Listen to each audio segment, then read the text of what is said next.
thank you again for being here, everyone. Big love to you all, and so good to see you doing well and healthy. We made it. We were surviving. Yes. So that's like one of the first things just to praise, that we made it out of 2020. So snap that. What a year. Okay. So here's where we're going to get started. So first things first, I'm going to do a screen share with y'all. And so this is Love Letters to 2020. So I kind of already went through the rundown of what y'all can expect. So again, this is a 3-series workshop.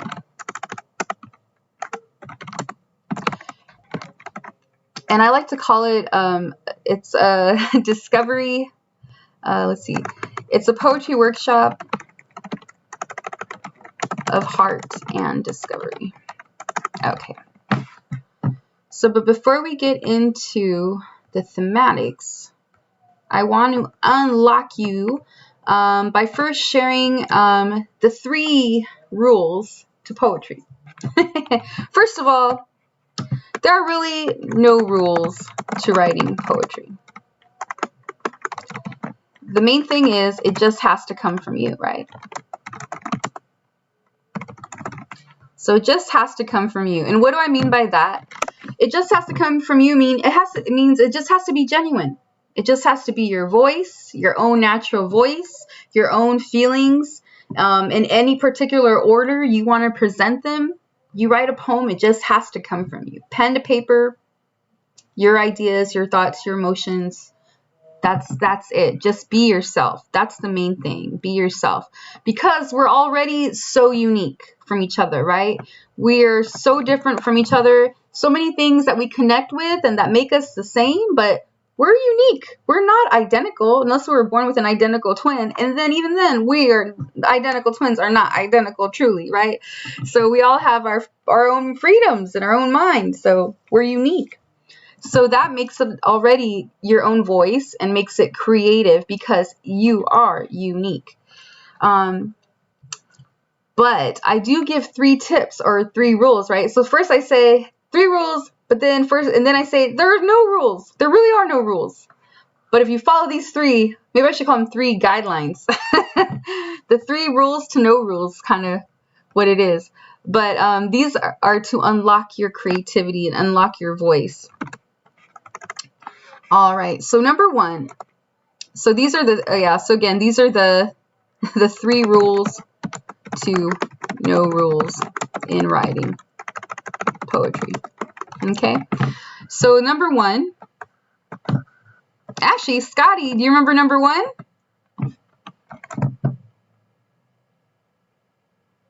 Because he was in my class. Felicia, do you remember what number 1 is?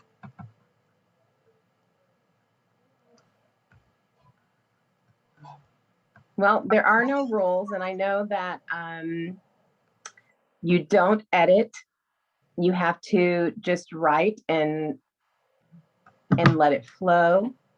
Yep. Yeah, that's what we're getting to. Yeah, totally. So, and then the breakdown of that, so the 3 different steps are, no spelling. And I know it sounds weird, right? No spelling, meaning don't worry about how you spelled the word. So don't worry about how you spelt it or how you spelled your word. So don't worry about that. Don't worry about spelling. Just write it out. Write it out however it comes out. And yeah, so that's the no editing, right? So no spelling, no erasing. So don't worry about erasing. And number 3 is no rhyming.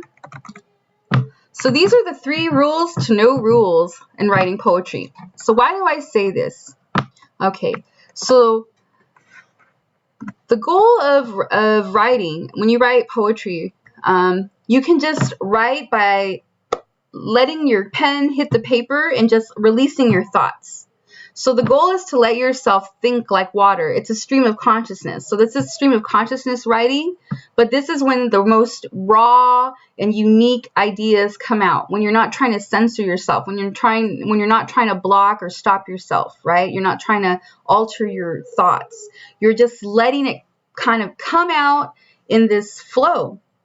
So in order for that flow to happen, for you to achieve that, it means don't worry about your spelling. Don't worry how you spelt your word. Just write it and continue your thought. Don't worry about erasing it. If you don't like a word you wrote down, line through it or just keep on going, and when you're all done writing, you can always come back after the fact and look at it and tweak it and edit and then, remove a word or whatnot. But this is to capture your raw emotion, your rawest, unique writing, okay? Pure writing. And this is actually where a lot of the most creative ideas come out of, because when you're writing pen to paper and allowing yourself to flow, you're not in your own way. And your ideas are coming when we think. Have you ever noticed that when you think, there's all these different layers of thought on top of one another?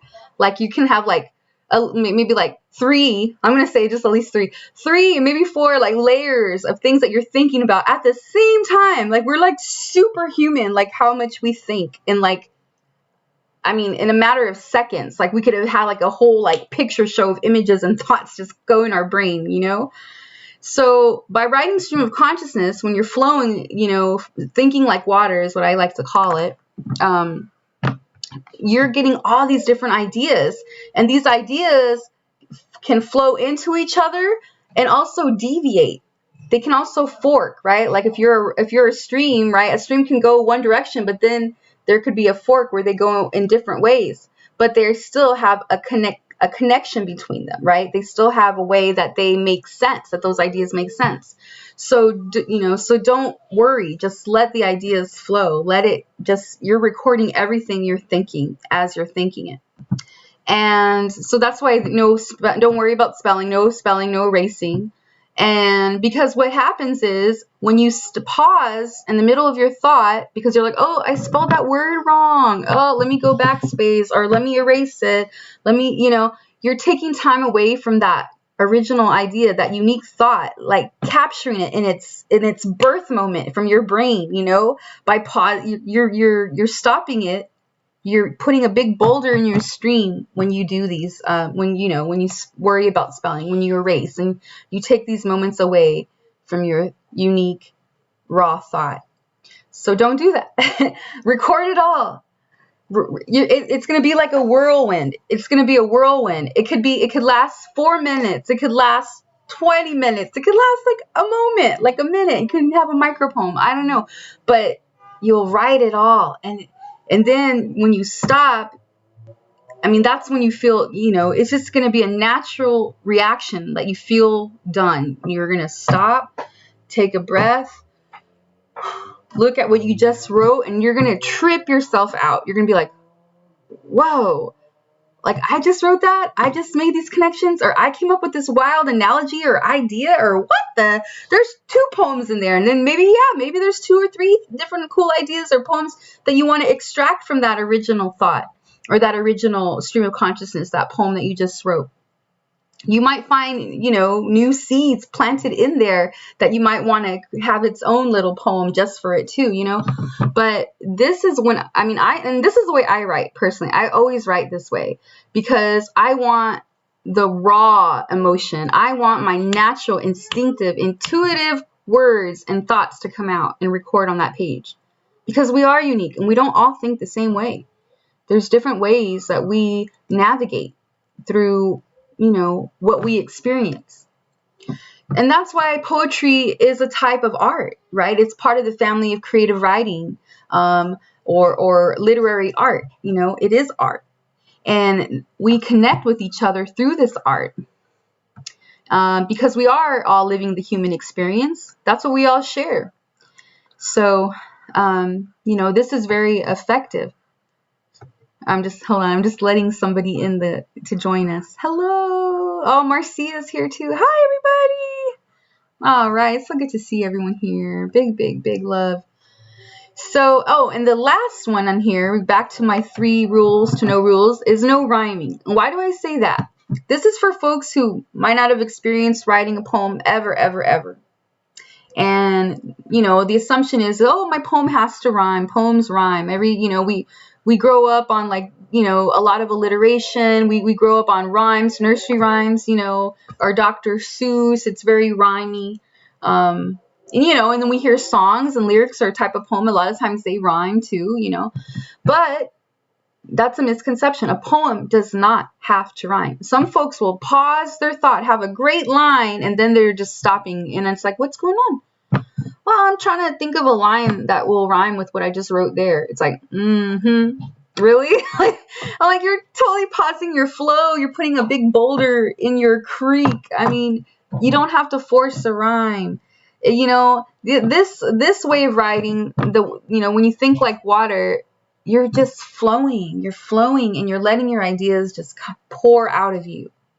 And it is poetic, or it is narrative, or it can be lyric. It depends how your natural voice is. If you feel like being, like very lyrical and very like hip hop, right? Flowing like that. And that's just how you naturally write and you want to express, do it. That's how you naturally, you have that skill. You know how to write like that or talk like that and think like that. Boom, right? That's your style. But I don't expect, I don't want people to try and force themselves into this like poet bubble or box. Like I have to, because that's when you do that. I was forced to imitate lots of poets when I was in school, when I was doing my bachelor's degree in creative writing. I hated it. It killed my voice. It killed me. So when you're forced to like have this, structure and follow this box and be in this, you lose yourself. Yeah, you're learning a new skill of how you can set up a poem. Yeah, that's true. But when you're learning and you're being told like how you write is no good because you didn't mimic so-and-so perfectly, like that can mess you up. Like, well, why can't my voice matter? Why can't how I write matter? Why do I have to sound like Walt Whitman? Why do I have to sound like, like Dickinson or Edgar Allan Poe or, or even the modern poets? Like, why do, I can't sound like Wanda Coleman today, why do I get an F? Yeah, I'm just saying, don't try to be anybody but yourself. That's what I'm trying to say. So don't worry about how you're spelling. Don't worry about erasing a word. Don't worry about rhyming. Just think like water. Let your ideas flow. Let your words flow. Let your words and ideas flow. It'll really surprise you. And some of you might already write like this. So I apologize if I'm telling you stuff you already know. But for those of you who are, are just beginning, or you want to just, this is the way to unlock yourself. Anybody can write a poem because we all have our own voice. We all have our own voice in our own unique way of speaking and expressing ourselves. And through that, we find commonalities and connections. And that's what's so beautiful when we find these connections through our written art, right? Through our literary art. And that brings us all together. Like, that's how we connect. We connect because of the human experience. We see ourselves in someone else's story. We see ourselves in someone else's words. So I'm going to pause there for a moment because I see some chats. I just want to make sure I give some time to look over the chat if there's any questions in there for me. Also, if you want to unmute, if you have a question, you feel free to unmute and just ask. Oh, cool. Yeah, so you're saying y'all feel me on that imitation. I hated it. I had that for like a year. And, as a young student, I was so excited. Like I said, I've been writing since I was like 12 or 13. So it was my path. I knew I wanted to be a poet. I knew I wanted to get a master's degree. I knew I wanted to teach poetry. Like I already knew that's what I wanted from my life. So when I got into college, and I'm like, yay, I'm finally in my first creative writing class, woohoo! And it was all about mimicking someone else. I was like, what? I'm like, okay, sure, I'll give it a try, and it was just like failure after failure after failure. And it felt like it was weak poetry, because I'm trying to follow someone else's model, and it wasn't my voice. It wasn't me unleashed. It was me trying to be Walt Whitman, me trying to be Dickinson. It's just like, ugh, this is weak. Like, I wouldn't publish this. This is crap. So I wasn't proud of what I was writing. And I had lost my voice in that whole process. And I hated my creative writing teacher because he killed my dreams. Like, it was like a year. It took me like until my second year of college when I was with a different teacher and learned about forms, and she helped me understand. She was like, Jessica, you have to first learn foundation before you can create even more. And I'm like, well, that makes more sense. Why couldn't he have said something like that to me back then? So she helped resurrect me. Moria Simon, that's her name. She's an amazing poet. She has tons of books out there. If y'all check her out, she's beautiful. But I'm not going to say the one I hate, because then y'all know how much I hate him. And if you like him as a poet, I'm not going to. What's Lori's last name? Moria Simon. Yeah, Moria. Here, I'll put her name in the chat. But yeah, she's the one that helped me see it in a different way. But so I am going to be teaching you some formal styles of poetry, which is going to be awesome. But I wanted to unlock you first, because also your own voice is welcome. Like, use your own voice to write anyway, in every way. Don't try and be someone else. But I will show you form if you want to challenge yourself and be like, hey, I wrote this type of poem today, or I wrote that kind, or I also know how to write in this style. It's pretty cool to have those type of formal devices. It helps to amplify your art and your creativity in a different way. So that's a little bit about my story there. But yeah, I hated that imitation. It just killed me. So that's what I'm telling you. Don't force rhymes. Don't think you have to sound like anybody else. Just be you. Okay. So now that we're all unlocked, I'm going to have a sip of my coffee, just because I've been talking a lot. But now we're going to get into the love letters. But yeah, I teach this to everyone, all ages. This helps with teens, with little kids, with, all ages up to the ripe ages, just like anybody can write. And then that's a beautiful thing. And we all have life experience. So all the different days we are alive is the day we could potentially write about. You know what I mean? So there's so much material. A lot of people be like, my life's so boring. What can I possibly write about? There's so much you can write about. There really is. And it just really depends on how you look at it. And it's about using the poet eye. That's the other device I always like to bring up, the poet's eye. What are we as poets? We are observers, right? We're truth tellers and observers. We observe what's happening in our world and in society as a whole, right? We step back, and we also examine ourselves very deeply. That's what poets do. We observe. So make sure to keep your poet eye on there. I always tell the kids, get your poet's eye. So you can see the magic in everything. So this first workshop is all about confronting 2020 and confronting the trauma. 2020, what a year. So it went, we started our year, a whole new decade, excited, anything can happen, and then everything got taken away from us. Right? That's what happened. That's the universal thing. Everything got taken away from us as an effect of a life-threatening virus. So it wasn't just for nothing. It's because, hey, you could die if you continue to do everything you were doing before. So in order for that not to happen, we had to get into quarantine. So let's try to get back into March 2020. February 2020, we were just settling into the first quarter of a new decade with all this hope, right? Every time there's a new year, we have all this hope, all these ideas of what we're going to do, what we're saved for the next year from the previous year, all our plans, and also the unknown. There's always the unknown, but, we were coming into this new decade, 2020. I know I was excited. How are you all feeling? Were you all excited? You get to you show your hands on the participant tab. You can do the hand raise or the thumb up. Y'all can do that, the emojis there. Yeah, there's just so much excitement around that new year.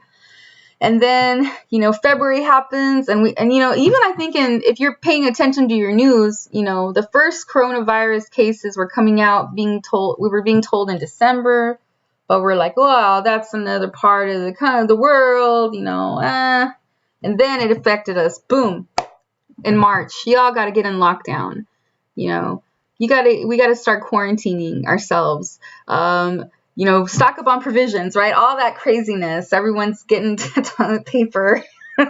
Oh my God. All the that's just the craziest thing. I honestly, that's so kind of embarrassing. We all went for the toilet paper, or a lot of people did, because I know I didn't. But masses all thought they needed like toilet paper because they can never go out of their house again. They were worried about their booties the most. It's so crazy.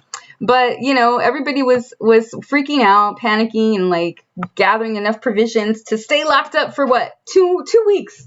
I think that was as much as we could possibly like really think like, hey, I could do this for a couple weeks until this virus is under control, until we have a vaccine. Like, we take it for granted of how quick, at least here in the United States, how fast we solve problems and come to the call, right?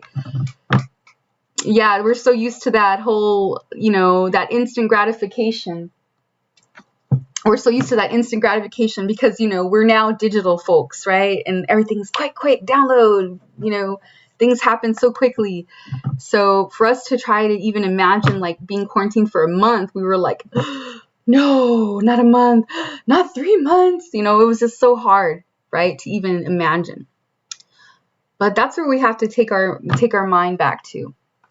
So we have to think back to those times of how we responded, how we reacted, how we prioritized either ourselves or our families, our elders. Were you looking out for other folks? So let's take a minute.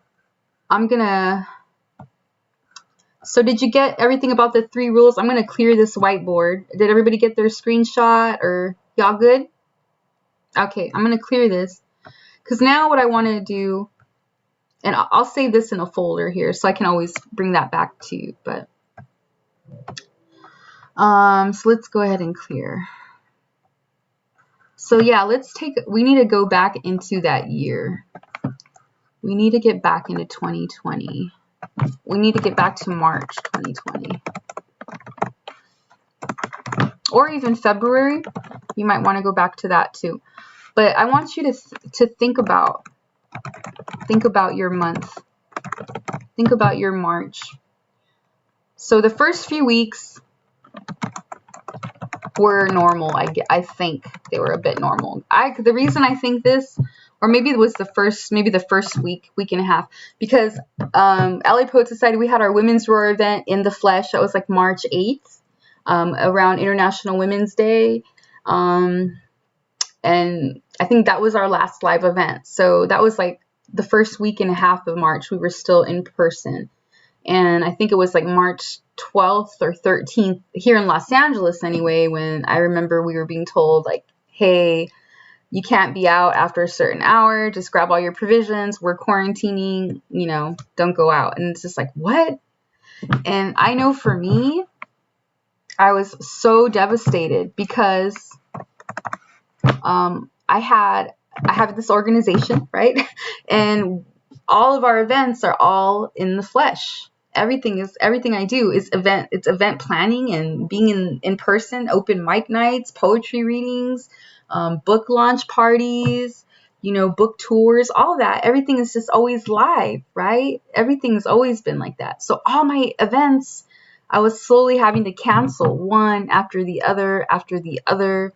And for me, I put so much energy into organizing and to curating and everything, right? You know how it is when you plan something and, you put a lot of energy. A lot of you goes into what you're planning. So for it all to have to be canceled, it was really hard for me. My whole world got canceled, basically. And I took it very personal because, like I say, I organized for LA Poet Society. So I had to basically close down LA Poet Society, cancel all my events. And I felt like I was letting down everybody, like all my featured guests, all the folks who I was telling already about the events, So it felt bad. It felt really bad. So I want to hear from you. So that this was let me get out of the itals. I don't want to ital this anymore. So for me, so I want you to think of what hurt you. So think about what hurt you. So think about what hurt you, or even maybe what hurt you first. Because I know a lot of it is kind of like a chain reaction, right, of everything. But let's see. But think about what hurt you first. When you got word about COVID-19 and quarantine. Hopefully I spelled that right. This thing is covering my spelling there. Yeah. So think about what hurt you, or what hurt you first when you got word about COVID-19 in quarantine. So let's go ahead and make a list. So for me, what hurt me was that I had to cancel, right? I had to cancel all my shows / live events. And then, the stress that came with it. It was stressful. It was stressful for me because of all the energy, that I put into it, but also I felt like I was letting people down, right? Because here I have people that are going to be featured, and now I can't feature him. And then I couldn't give him a definite rain check. That was the other thing. It's like, let's push it out another couple weeks. Let's try to push it out another month. Oh, let's try for another. Oh, we can't do in person. Well, darn, what do I do with myself? I felt let down. I felt useless. So that's my initial hurt, my initial trauma. So let's hear from y'all. Whoever would like to share, what are some of the things that hurt you going back to March of 2020, or maybe February, depending how early you got some news. What was going through your mind? What hurt you? Mm-hmm. May I go first? Good afternoon. Yes. My name is Michelle, and the good thing about February was that I became a licensed CNA. I became a licensed certified nursing assistant, Mm-hmm. and I did that. That was wonderful. However, I'm also a mother of an autistic adult, and on the 12th of March, I think it was a Thursday, I don't remember, his instructor gave me a book saying, you use this book. Please have your son take this book for him because he'll need this book through the course, and he can have this to work on at home. But I think the instructor knew that the school was going to close. I had no idea. But the way he looked at me was like, he was really emphasizing that here's this book for your son. He can use this all he wants to use it, and he'll enjoy it.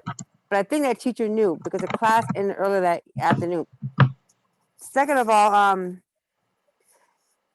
my son and I also attended LA Trade Tech. I had to show him in the community that LA Trade Tech was closed. We couldn't go to the bookstore. We couldn't get our things out of the lockers because the lockers were closed and the buildings were closed.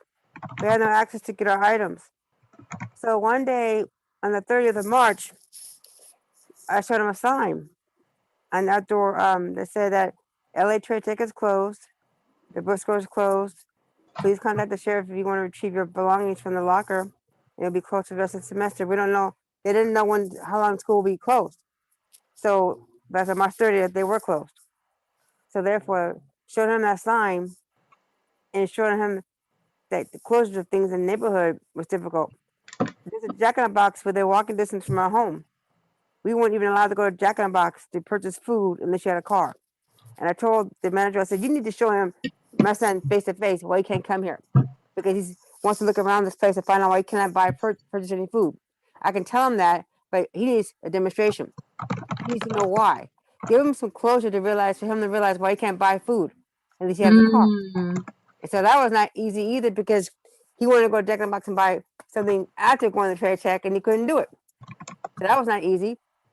And then for 2 or 3 weeks, I showed him in the community places where to go. Like for instance, if you want to go to the library, libraries were closed. If you want to go to a public restroom. They were Right. closed. So I said to him, there's 3 places where there could be a restroom for you. Because that's a need, right? Either Mm-hmm. the police station, grocery store, or a hospital.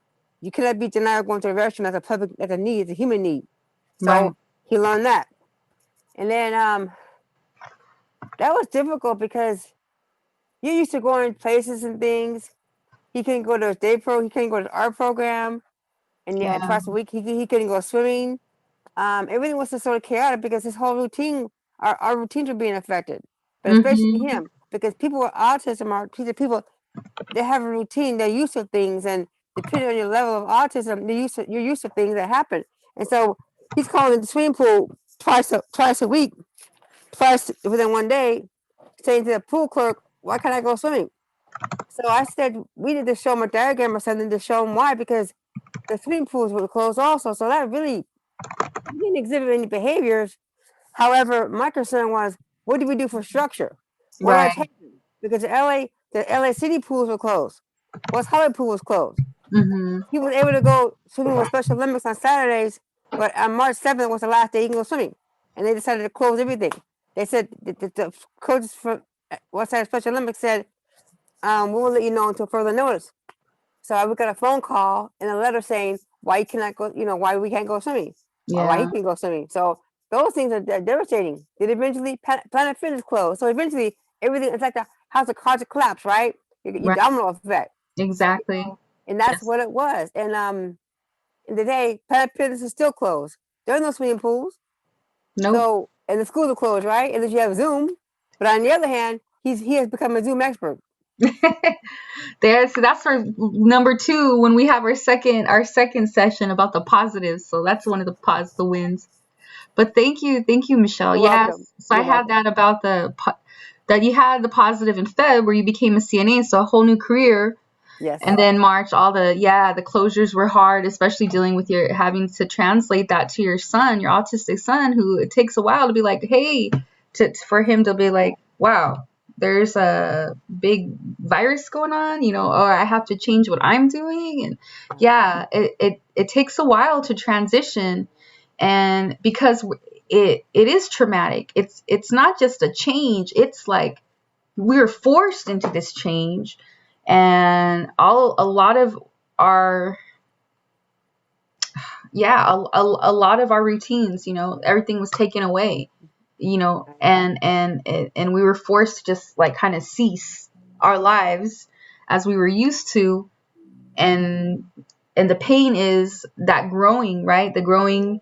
Well, first, I think it was also just not that we only had like that things were closed, but the fact that we didn't know how long things would last. People want Exactly. to be hopeful, like, oh, this will just be this long, we'll get things under control, we'll be back, just hang in there. And in the pit of our stomachs, I mean, at least I know in mine, I'm like, dang, if this goes beyond 6 months, I'm like, what the heck? How am I gonna get through this? This is awful. I'm so social. I love being out. I love, just all that. And here we are, a year into it, so hard for us to imagine us being here, like thinking that we could withstand like this quarantine life, for another year. It's just like, or for a full year, I must say. But yeah, thank you, Michelle, for sharing. Is there, You're who, welcome. thank you. Would anyone else like to share? Think about what hurt you. What was the first thing? What hurt you first? When this whole pandemic kicked off.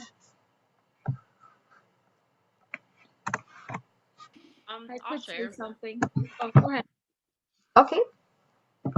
Um, so for me, like COVID honestly didn't like hit home, if that makes sense. Like I didn't really have anybody in my immediate like circle that was deeply affected. Like me being naturally an empath, like my heart was just like aching, for all the loss that I knew was going on, but it didn't really hit home for me until like June. So it's weird because I remember feeling so optimistic, even with COVID being like lurking in the background for pretty much all of 2020 until June. I lost my brother to gun violence in Nashville. So Oh, not even God. COVID related. I ended up happened to be in Nashville just to like have a little mini vacation. Like I just had an Airbnb, so I wasn't like down there partying or nothing, but I went down there just to kind of get some warm weather and to participate in this pitch competition. Um, and then I found out literally like the day before my competition that my brother had gotten shot. Um, so that pretty much shook my whole year.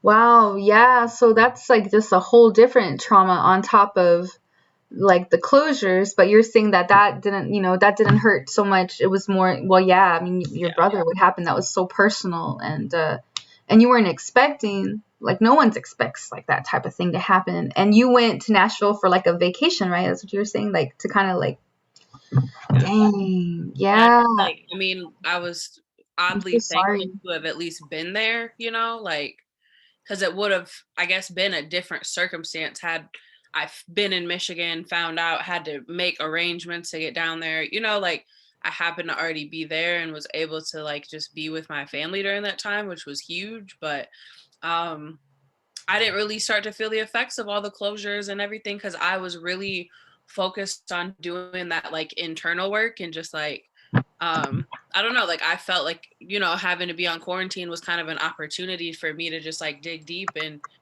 work on some personal stuff. But then like that happened and just things continue to go downhill with just my family relations. And then it's just like, at this point, I'm like, I have literally like social anxiety. Like, I don't even know how to connect with people anymore. It's like, it's been tough ever since. So I'm so sorry that you gone through that. And I mean, that's it's just like more pain on top of like already, such a fragile, like such a fragile, like just, especially I'm empathic as well. So I know like you take everything in, everything you get absorbed in, and that light that you have inside, like kind of like absorbs it, but then like kind of pushes it out and like a kind of like a healing, like, but this one was very personal. So that I understand that there's so much work that, well, we're here for you. I'm here for you, sister. I'm here for you. And your writing, I think is going to be a powerful tool for you to kind of just like release yourself from what you're feeling, or put it on the paper. The big thing about with writing, when you put that pain on paper, you take it off. You take it off yourself. You're removing layers of pain from yourself and hurt from yourself and putting it on the paper to hold. Yeah. Paper don't feel anything. So it's like, whew, it's a good thing. The other thing that was really, I guess, the standout thing for me, like obviously COVID revealed a lot of our, disparities in our system, but like the racialized trauma, from George Floyd and just everything with, that being, I guess, front and center. It's been a weird year. Yeah, no, it's a lot. And it's like, I think that was another thing that hit a lot of us too, as a community, as human community, or especially here in the country, just like that here we are, everyone's fighting life and death right now with COVID-19. And then this horrific death happens in front of everyone's eyes. And it's a race related death. Again, cops killing black people, and then cops just letting it happen, like all those other, just, like no one stopping anything, like no justice, and all this just, it's like, what? I mean, we should be coming together as humanity to get through the COVID, and now, the racism and the hate is coming out full throttle, like on our people, it's like, how can this be? Like this hate is so powerful, and these certain people, that no matter what the heck is happening on a global perspective, they still are going to do their evil stuff, and that is traumatic. That is exceptionally traumatic, because as a society, we're all taking it in. And, and it kind of, it forced folks to take sides, but it was a good thing though, too, because it brought more people together, people that are usually remain quiet or whatever, that the silence is violence. getting those folks to open up and join to, like, for some real radical change to happen, regarding the systematic racism, regarding the inequality that there still is towards Black people, the injustices that are still happening towards Black people, So yeah, like that's just so, like, more layers of trauma on top of the other. It's just like, it was a lot. It was a lot for us, a lot for our hearts. And what happened to your brother, that, like, violence period is traumatic, in of itself, because it comes from such a violent emotion when it's inflicted, when it's given, and I'm so sorry that happened to your brother.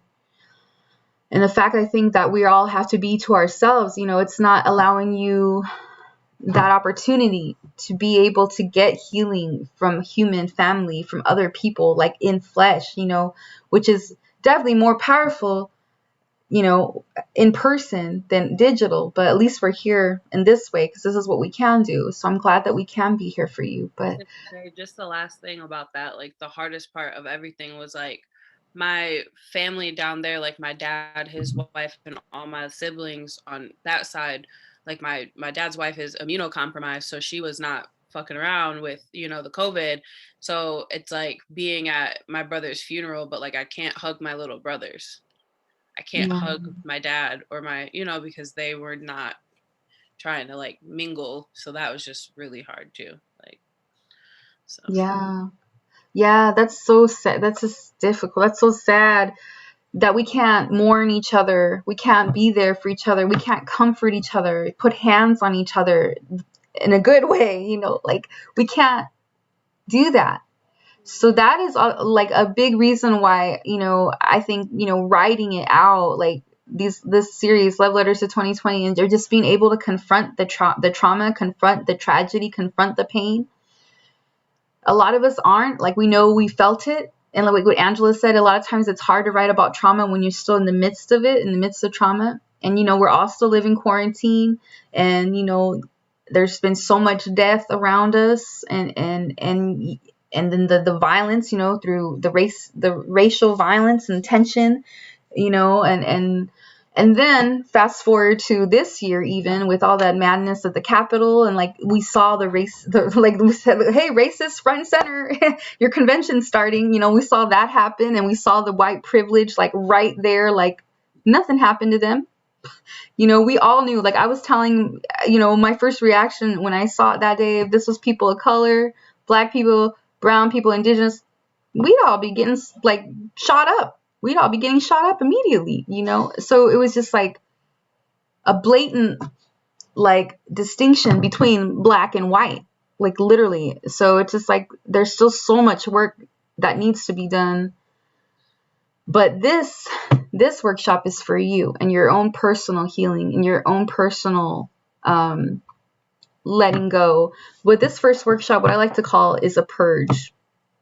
To confront the traumas of 2020, write them out, and then you're releasing it. You're purging it. This is a chance to be like, dear 2020, and I call it love letters, and it's an irony, but because of 2020, so much happened in such a short amount of time. So much drastic change happened in such a short amount of time, and it forced us to shift. And some of us, that change, that shift was painful, and we're still fighting it. Some folks are still fighting that change, but some folks got through it. They got through, like, for me, it was depression. I was depressed for like a month, totally shut down. Like, I didn't want to do shit. I didn't want to talk about anything. I didn't want to plan for anything. Like, it's like, what's the purpose? And, so that was my own personal thing. But, and then I slowly emerged, little by little, and different things started evolving. But yeah, this is all about purging. So all those pains, all that trauma, the not being there, the not being able to touch people. Like, I think, like, COVID is like one of the saddest ways. I mean, there's so many ways folks can, die, but, like, for someone to be terminally ill, right? And for you to love them and not be able to be there, for you to love them and not be able to see them, to touch them, to comfort them in what could be their last days. You know, it's just inhuman. Like, that's not us. Like, we are naturally gregarious. We're naturally, you know, we congregate. Where that's a natural instinct for us to come and comfort each other and hold each other, you know. And that, I think, since it's been taken away from us, it's one of the most hardest things that we're trying to navigate through even now. I mean, that we can't be there for each other the ways we would want to. So the first thing I would want to say to you about that is forgive yourself. Forgive yourself. Forgive yourself that you can't be there. Forgive yourself that you couldn't be there the way you wanted to. Forgive yourself that you can't fly over and see someone that's hurting. Forgive yourself that you can't go to your best friend's house and embrace them, or just, it's not under your control. So you got to forgive yourself. So that's like that first step, because that's not under your control. You have nothing to do with it. This isn't your choice. Right? It's not your choice. So let that go. You got to forgive yourself. And the second thing is to write out those things that hurt you. Write them down. Write them out. Even if you're just listing it down. Like that first section of this workshop was, hey, this is how you can unlock your writing, unlock your voice, just pen and paper.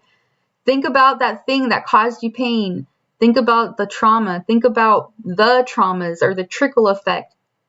You know what your trauma is. You know what the big one was that might still be holding you down. Pen to paper. Think about it. Be in that space. I want you to write it. Write it out.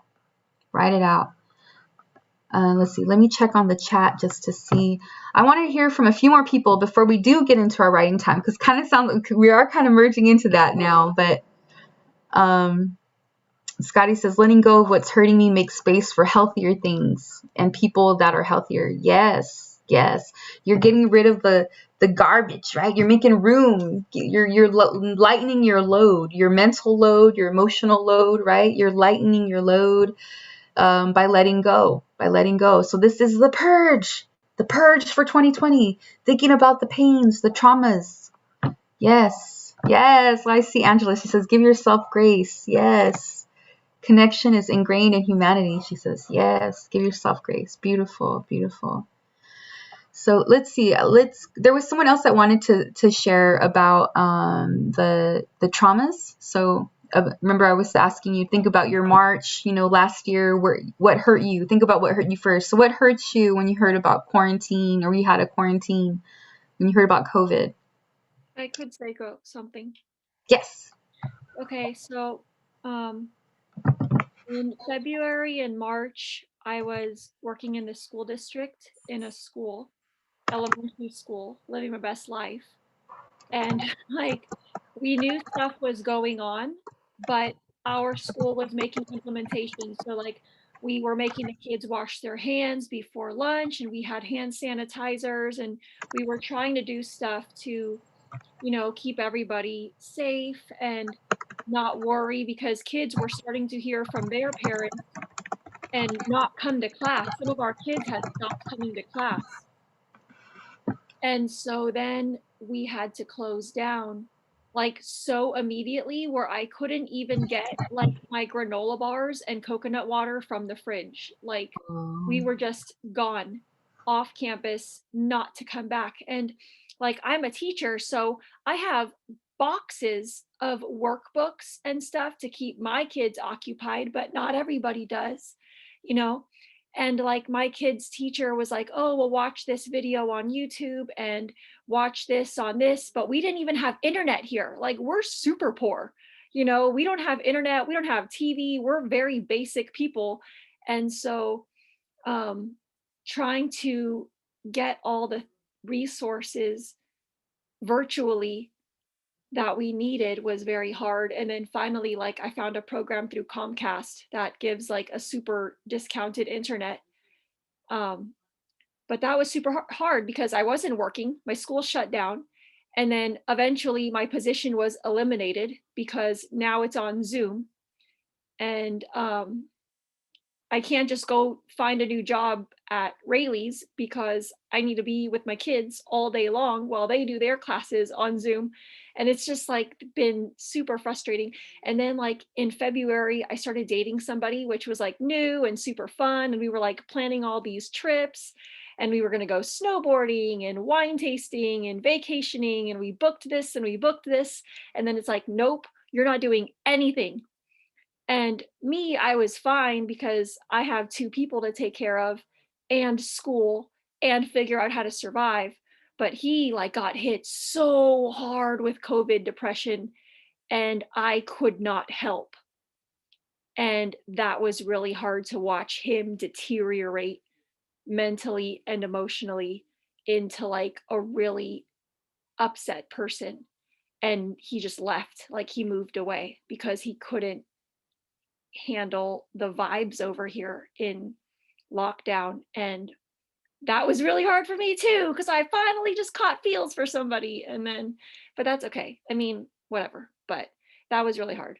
Watching somebody go from like really solid to really unstable, and losing my job and having no resources that I needed to teach my kids. Thank you for sharing that. Yeah, that's so like multiple impacts right there. Just like the fact of like, yeah, the shift was so fast. So it's like, and I know as a teacher, you care about the kids in school too. They're like your other kids. You're like, oh, but I can't give them You this. love Like, them. love them. Yes. Yeah. So you want to make sure they're okay in their transition, and then you're like your own transition, and then you have your own kids, and then you have to be school teacher to your kids.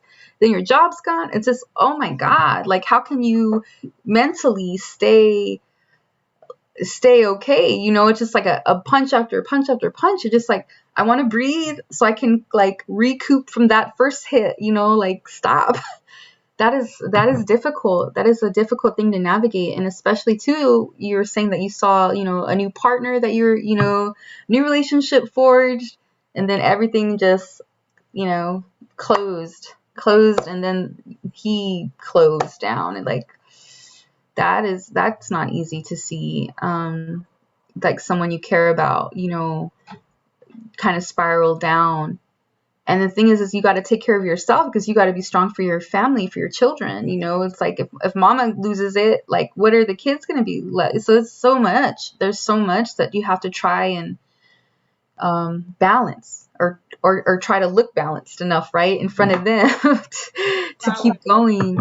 Oh my gosh. No, I feel for you. I have two toddlers too, and it's I have my husband, you know, we're all together, so he gets to take, you know, he takes care of them. And if he wasn't here, I wouldn't know how I would manage, honestly. But so I definitely feel for you for sure. Like being a parent right now, you know, how do we talk to our children, you know, not only about quarantine, about this disease, you know, that's probably the easier thing to talk about. There's a really bad disease right now. We can't all be out. So that's easier to talk about than the racism and the murder of George Floyd and Breonna Taylor. Yeah, And and then I the was gonna say too, like we were like so charged up to go marching, right? Even on lockdown, like the city is locked down, the freeways are closed, but we're like, but there's like this COVID thing, and they're saying you're gonna die if you meet, but then you can't stay home. Like you have to go, you have to be there. So it was like this weird, like, how do you do both? Well, you put a mask and you go, right? But it was like before that, it's like a few hours of how do I fit in here? How do I help? You know, and Yeah, usually honestly, there's no thought, you just go. But now it's like, well, if I go and I come home, what if I get somebody sick now? You know, it's like it was another element that never existed in going before and showing up. yeah. Yeah, no, I totally understand. I'm an activist. I'm an artist, but also an activist, and my husband too. And usually we're always out in the front, like, you know, And now, like, I feel terrible. Like, I didn't march at all after the murder, and I would be in the front, like marching for Black Lives Matter, marching for justice for George Floyd, for Breonna Taylor, for Ahmaud Arbery, because it's right, and it's righteous. And I want to stand with my Black family. I want to stand with brothers and sisters. But my husband's like, we can't get the kids sick. They're too, they're too young. They're, we're all they got, or what do you call it? They're vulnerable. That's the word I'm looking for. And I'm like, oh, but we have to. How can we not? Like, how can we be here at home while our friends are out there, or our comrades are out there fighting, for justice? Like, I totally feel you on that. It was hurting me. I mean, I stayed here. I stayed home. And it makes me feel wimpy, but also it's like, well, it's not my fault. It's COVID-19. I was trying to preserve my family's health, and it's hard to not be mad at ourselves. That's why I was also saying, forgive yourself if you weren't there for people. Like, we have to forgive ourselves, It wasn't our choice. Like, if everything was, like, if you remove COVID-19, we'd all be doing what we'd be doing. So you gotta forgive. We gotta forgive ourselves. And it does, it does put a lot of stress on parents, because single parents or even couple parents, because if you're losing your job and the schools are closed, it's like, okay, someone has to teach your kids. And if it's not you, then do they get nothing? Are they losing literally a whole year of education? Or, like, it's just there's so many layers to it all. So I definitely... You're an amazing mom, by the way, Jessica. So there's no, like, your place is to be a mom to your little kids right now. They're so cute. And you're such a powerful human being. And where you are and the spaces that you convene on these Zooms with poets and creative people is exactly where you're supposed to be. So pardon me for interrupting that really quick, but I just wanted to interrupt that. And then I wanted to share really quick as well. Everybody's posting their lasts of, like, what they did last. I don't know if any of you have seen this. I didn't realize it was a thing until today, and it made me really super depressed. And I was like, oh my gosh, yeah, this is when I got kicked out of the interim shelter. Like, and I did it on purpose because I knew that COVID was going to get in there. And I knew I was on their list because I'm queer. And it's just so weird. Like, as people are thinking about, like, what they were doing at the beginning of the pandemic, I was living outside when everybody was safer at home, and I was freaking out, and I thought I was going to die. And I thought, again, everybody's, doesn't care. And, people really don't care what happens to their, people around them or whatever. So it's just so weird when we did this a few months ago, like, I was in a really good place with 2020. Now at the end of February, when I'm still waiting on things and the therapist and I are still like, okay, why is bureaucracy taking forever?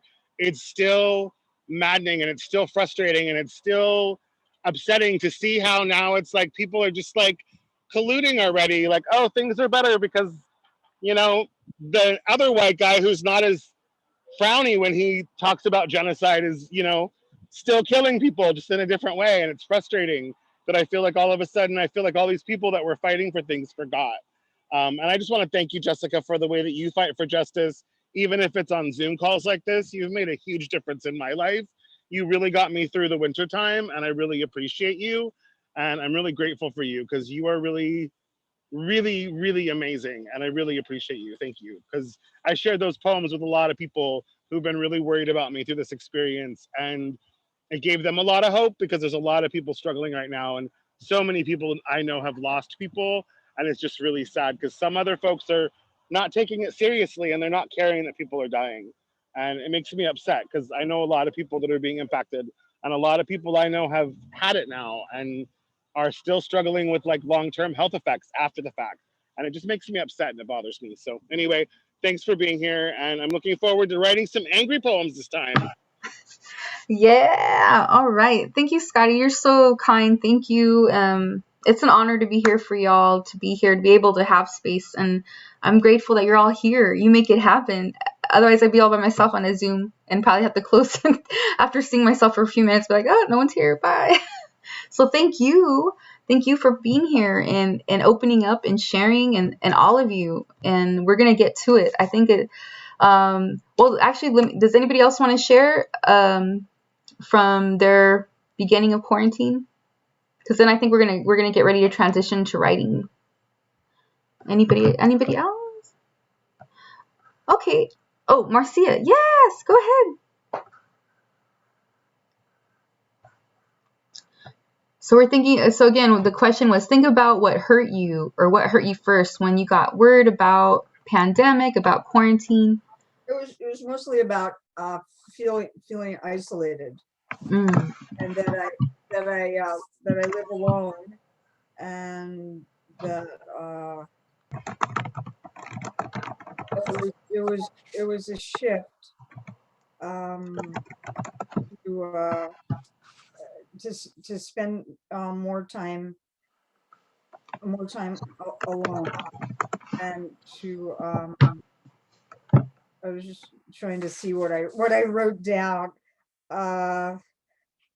Yeah, I was yeah, just this the idea of staying home, and the fear of getting sick, and it just took a while to I live in a very nice neighborhood, so it just took a while to get used to being in this little Licton Springs Park with a park, and then we all just sort of just would hang out in the park sometimes, and I would share my poems, and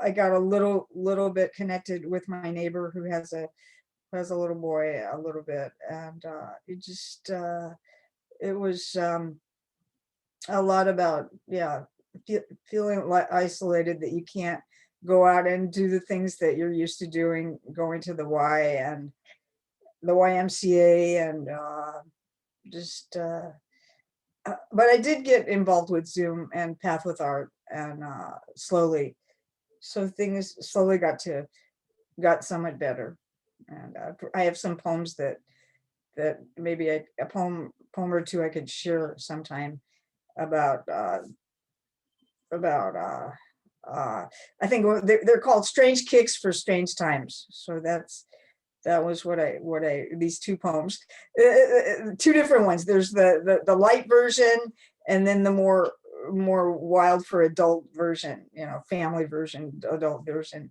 And so I did as it got better, in Seattle, people were out. People were out in the summer in Green Lake Park, but they were really trying to lock us down. I mean, there was like barricades, were tape, but there were people out there. I think it was Easter. They wouldn't let us go out at Green Lake at Easter, but people did. I think it was Easter, and you could see all the radical people out there walking around, in Green Lake, even though they went through the tape, so, and because the police didn't come and make it so he couldn't go to Green Lake, but there was tape and there were monitors, but people just, I mean, people in Seattle are strange. They're kind of get away from me, and then they're hey, let's get out and be at Green Lake. Let's get out, and then now we're protesting about the homeless there in Green Lake. How can we deal with the homelessness with their tents? So we're trying to figure it out. Yeah. No, I totally definitely understand, that isolation that you were talking about. Like, I think for folks who live alone, especially, it's like some folks they choose to live alone. I mean, why not live alone, right? If you it's all good. But when it's like life or death, and you're, this whole like this pandemic that just like jumps on your doorstep, and now it's like, oh, you can't leave, you can't interact. Like, so especially for folks who live alone already, it's like you already know where you're going to go interact with folks. You have your stuff that you're looking forward to, and then all that gets taken away. Like, that's your planned social time. That's your plan. Like, hey, I love my privacy, but I like to come out every Tuesday and this day and go here. Like you were talking about the why, and then when all that stuff got closed, all those resources, also like what Michelle was saying, and also Allie, the resources, that there's no internet access, or there's no, her son has autism. So it's like, how are you going to explain and have him understand, that, well, we can't use this anymore. We can't do this anymore. And, to try to get them to understand why and accept the reasons why. Like, it's even harder to like have to like mend those like pains, right? So when all those resources, the public spaces that we love, like I love going to the library, my favorite hangout are the bookstores and libraries. I'm a big nerd. I love writing. I love books. That's why I people watch, and all that's gone. And especially like I have tots. It's like that was like our outings and going to parks. And now like, even if there's a little crowd, like my husband will be like, no, we can't take our kids out there. Just, it has to really be very, very, very isolated. So I totally understand. Like, it's like all those means of socialization are just wiped. And then when you live alone too, you're like, what if something really does happen to me though, and I'm by myself? And it's just, there's that fear. I'm a rebel. And it just took me a while to really get into the mask, to wear the mask more. In the beginning, I wasn't wearing it as much, like on the bus and oh yeah, at Fred Meyer. You should wear the mask. You gotta wear your masks. I wear it more now. I wear it a lot. Yeah, good. But it took a while in the beginning to just to get with the program on the bus, and yeah, that's scary. Buy a mask, get yourself a nice mask. And then I lost one of my masks at my house, and it's kind of driving me nuts. I can't find that mask. Where is it? I just spent $10 on a mask, and whatever. It's I've let go of it, but we're a little bit more lucky in Seattle. It's not as closed down. I think well, also I think maybe the populations, like, I mean, I'm in Los Angeles, so there's like 9 million of us or something in like a 26-mile radius. So we were totally like locked down, those people. But I just want to go ahead. I want to share what was written in the chat, and then I wanted to shift into the elegy. I want to teach you how an elegy is written, and then I want to give you time to write. So you can write stream of consciousness, or you can write using the elegy style, or you can do both, up to you. But you'll have another type of writing style in your pocket for when you want, So let me just share what was written in the chat, just to get more perspective on where we're all coming from. I love the fact that you're all sharing. Thank you for sharing. It's really taking us back there. I feel like we're really going in that time machine. I mean, it was only a year ago, but so much happened. It's like so much happened, and then yet so much didn't get to happen. It's so weird. The dynamic from last year, it all flipped us on our heads, It's just so crazy. And I love that Marcia wrote in the chat. She says, because tonight is a full moon. What a beautiful night to share and start this series. But it is a full moon. She says it's a full moon in Virgo. So very emotional and a good time to purge. So I'm glad we're here together. So Julieta says, regarding the trauma and what hurt her at the beginning, she says it was her freedom. She says, I was in the process of finally able to do stuff with her family and friends without fear after a bad breakup. So to feel okay after winter, I lost it. Oh, wait, I almost had, there it is. Sorry.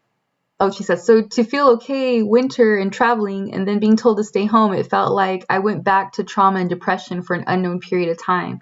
So she went out of town, she got to be with people she loved, and she came back to this like, oh, you're stuck here and you're probably gonna have to stay there. So it was just like a very like, I was having a great time and then like all taken away, being, that's traumatic for sure, coming from this high to, hey, you're going to have to stay home. And I don't know. I think the uncertainty, that is a great word, or the unknown, that's a great word that you use there, because I think that is the one thing that kept the pain, that kept that trauma, because and it's still, we don't know when this is over. We're still in the midst of it, though we have the vaccine and some things are a bit more, looks a little bit positive. We still lost 500,000 Americans to coronavirus. They died. And so many more people are fighting it. And that's real and that's truth. You know, you can't tell someone that's lost someone that, oh, this is a made up virus. This is like a conspiracy. Like, no, it's not. Like, it's real. It's so real. So yeah, definitely, you know, we need to respect that it's here and it's real. And I think, you know, maybe at this point in 2021, you know, we're finally at a point where we're like, okay, the unknown is just a part of this COVID-19 thing that we're all living through. And the whole goal is just to survive it. And then, so yeah, I also wanted to share Angela's. She says when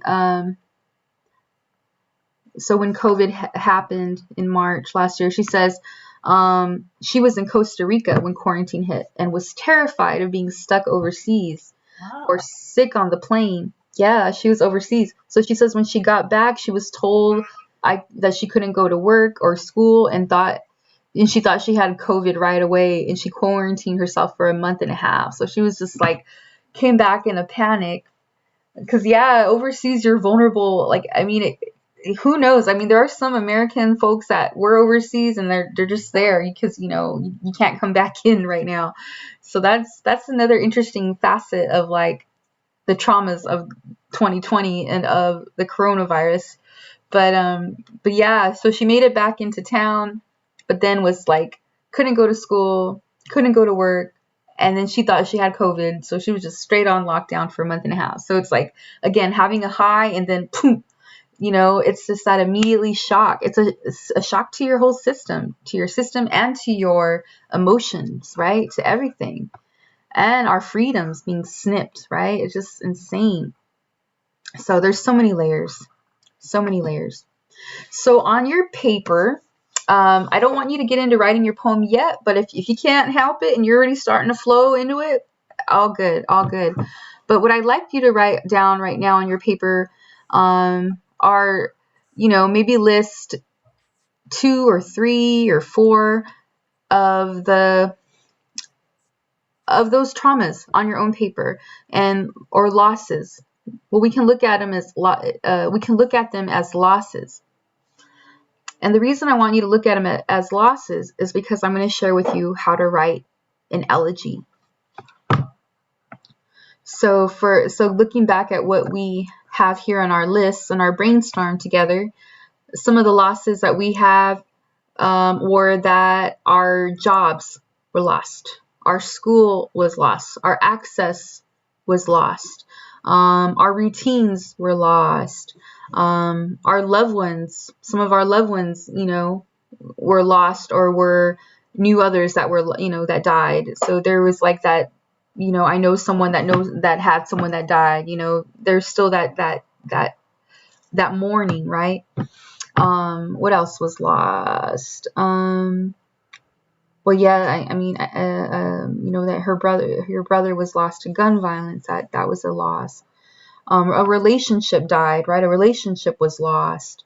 Connectivity was lost, right? Not being able to go to the YMCA, not being able to go to the pool, not being able to go to the library, not being able to get on the internet or know how to get online to embrace this new digital way of coping and living, you know, that was lost, right? So all these losses, the loss of not being able to join a Black Lives Matter rally, the loss of not being able to voice, you know, to be there for justice, you know, that's a loss.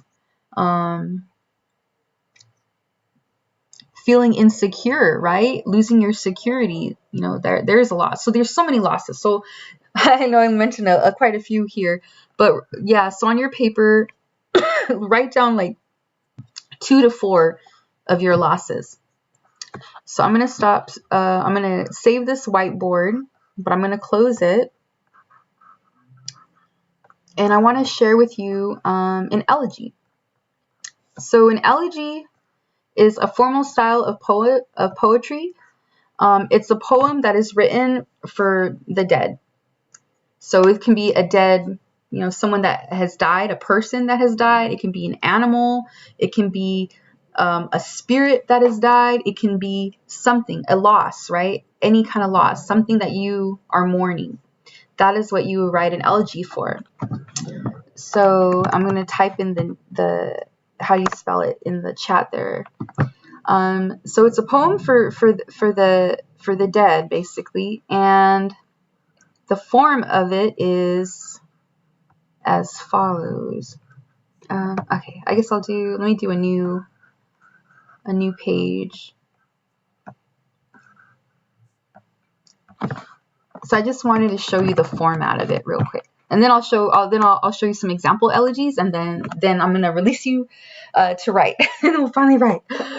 But so an elegy is a poem of lament for something or someone that has been lost. Okay. Or a poem for the dead. I know that sounds harsh to say that word, but that's the truth. It is a poem for something or someone that has died. Okay, so it's a formal style, and it does have a rhyme scheme. It does have its own rhyme scheme, and the rhyme scheme is A, B, A, B. And so what I mean by that is when you're writing your poem, I'm going to do this like really simple style. So when you're writing your poem, you have your first 4 lines, right? So your first 4 lines, and then the last word ends in, like your last 4 your last word on the first line, let's say, is love.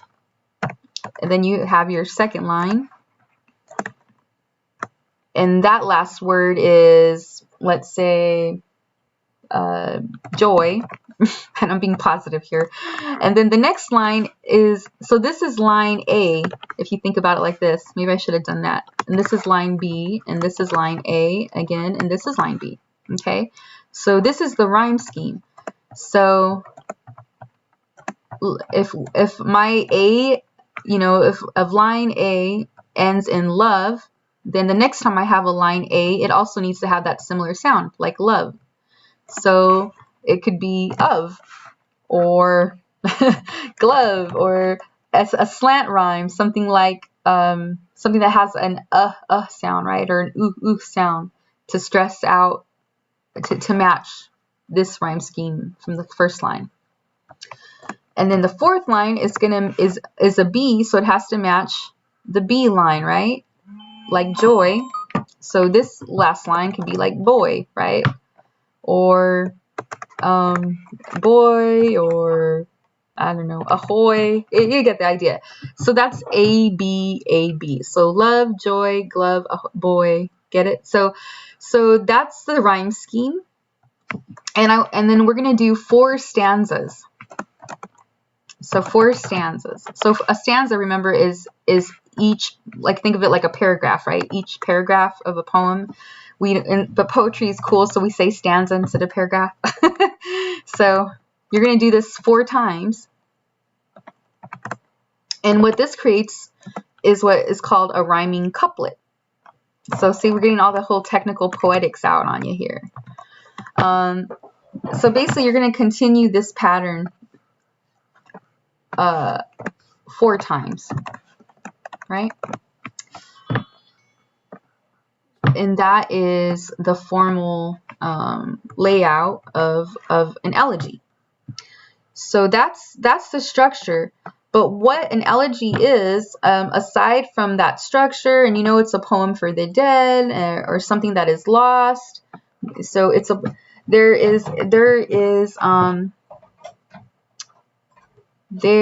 do I want to say this?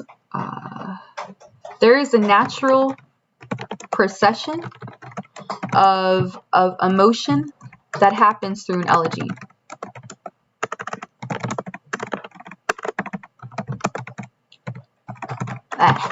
Sorry, trying to type and think and spell at the same time. Okay, so there's a natural procession that happens through your processing of this elegy. Okay, the first half of your poem is lament, mourning, right? Something is dead, so you're sad, right? So this is like when the death is new, right? So this is your lament. And when I mean new, this doesn't mean that it just happened, but this is how you felt. This is how you think about when it first happened, like this loss just happened to you. This is where you write the lament, the mourning, the sadness, right? And the second phase of it is a praise of that person. So praise of the person, feeling, thing, right? And also appreciation. So this is where so first you go into, so-and-so died, I will, well, sorry, let me rewind. I'm not going to give you an example off the cuff like that. But yeah, so the first half of it is where you're mourning the death of the person, place, thing, right? Or feeling. And then the second section of the poem, so this could have, the second section can happen in the second stanza or even the third stanza. This is where you talk about your praise of that the death, or not of the death, but of the person or the thing, emotion that died, right? What it meant to you. This is where you praise it. You show appreciation.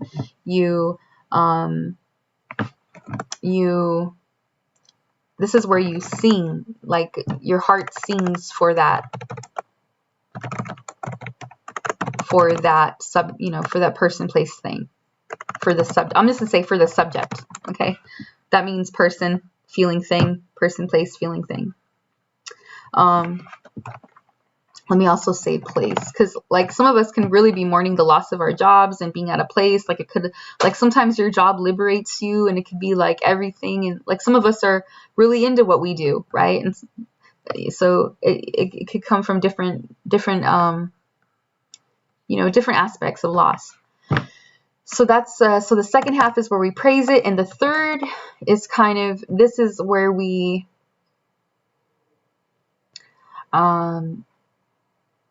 kind of wrap up our feelings.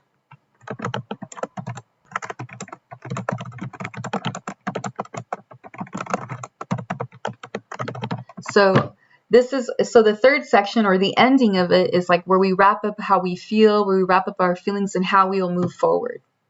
So this is an elegy, right? So a poem for the dead, and it's in an A-B rhyming structure. And I gave you the example there of how that looks.